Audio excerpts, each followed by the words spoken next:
తెలంగాణ రాష్ట్రంలో CP gate కోసం prepare అవుతున్న అభ్యర్థులు ఎవరైతే ఉన్నారో వారి కోసం ఈ వీడియో. ముఖ్యంగా సిపి గేట్లో మంచి ర్యాంకు రావాలి, అలాగే మంచి కాలేజీని ఎంచుకోవాలి, అలాగే మంచి స్కిల్ ఇచ్చి అలాగే నాలెడ్జ్ ఇచ్చే కాలేజీని ఎంచుకోవాలి. మీరు మంచిగా ప్రిపేర్ అయినట్లయితే మంచి ర్యాంకులు అనేవి వస్తాయి. కాబట్టి దాని యొక్క స్ట్రాటజీని ఒకసారి మీకు ఎక్స్ప్లెయిన్ చేస్తాను, వినండి. సో ఈసారి ఈ సిపి గేట్ అనేది 2026 వచ్చేసింది. కేయు కాకతీయ యూనివర్సిటీ అనేది కండక్ట్ చేస్తుంది. సో మనకు అప్లికేషన్ స్టార్ట్ అయ్యే డేట్ వచ్చేసేసి 15th మే నుంచి అండ్ ఎండ్ అయ్యే డేట్ వచ్చేసి 10th జూలై 2026 వరకు ఎండ్ అవుతుంది అనమాట. సో సిపి గేట్ అనేది క్రాక్ చేయాలంటే ముందుగా మీరు తెలుసుకోవాల్సిన కొన్ని అంశాలు ఏంటంటే, చూడండి, సిపి గేట్ ఎగ్జామ్ ప్యాటర్న్ వచ్చేసి ఎలా ఉంటుందంటే, ముందుగా ఎగ్జామ్ అనేది సిబిటి టెస్ట్ గా ఉంటుంది అనమాట. అంటే కంప్యూటర్ బేస్డ్ టెస్ట్ గా ఉంటుంది. అలాగే క్వశ్చన్స్ వచ్చేసి 100 క్వశ్చన్స్ అనేవి ఉంటాయి, అవి కూడా ఎంసీక్యూస్ అనమాట.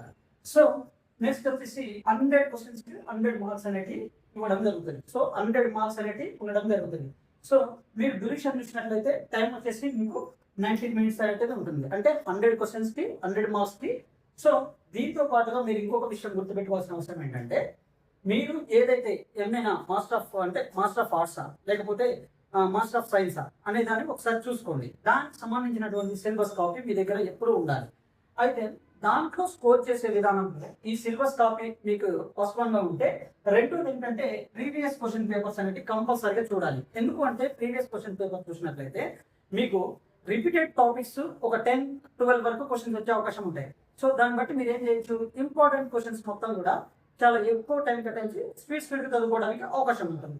ఇక నెక్స్ట్ చూసినట్లయితే చూడండి, అండ్ షార్ట్ నోట్స్ అనేది ఇంపార్టెంట్. మీరు ఏదైతే ఎక్కువ ఇంపార్టెంట్ టాపిక్ ఉందో దాన్ని షార్ట్ నోట్స్ గా చేసుకొని దాన్ని రివిజన్ పార్ట్ గా ఉపయోగించుకోండి. అలాగే ఇంకోటి ఏంటంటే డెఫినేషన్స్ కానీ అండ్ ఫార్ములాస్ కానీ అండ్ ఇంపార్టెంట్ టీఎస్ కానీ అలాగే థియరీస్ కానీ అలాగే ఆథర్స్ అండ్ సిరీస్ దీనికి సంబంధించినటువంటి ఏవైనా ఉన్నా మీరు షార్ట్ నోట్స్ లో రాసుకొని ప్రీవియస్ పేపర్స్ లో ఎవ్రీ ఇయర్ చెక్ చేసుకుంటూ ఉండండి.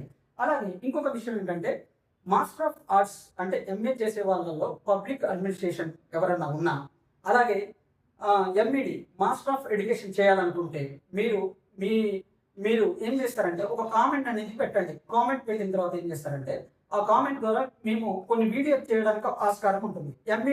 ఎంఈడి ప్రిపేర్ అవ్వాలనుకుంటే ఆ సిలబస్ కాపీలన్నీ కూడా చూడండి ఒకసారి. సిలబస్ కాపీస్ లో ఏమున్నాయి అండ్ ఎన్ని సబ్జెక్ట్స్ ఉన్నాయి. పార్ట్ ఏ కింద 40 మార్క్స్ ఉంటుంది అండ్ పార్ట్ బి కింద వచ్చేసరికి 60 మార్క్స్ ఉంటుంది.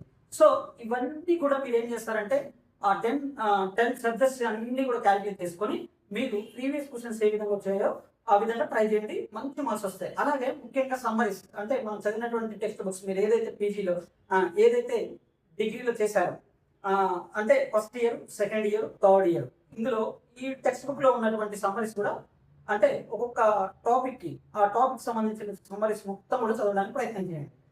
దాని ద్వారా ఏమవుతుందంటే మీరు ఈజీగా క్వశ్చన్ కు ఆన్సర్ చేయడానికి ఆస్కారం ఉంటుంది. Okay, thank you.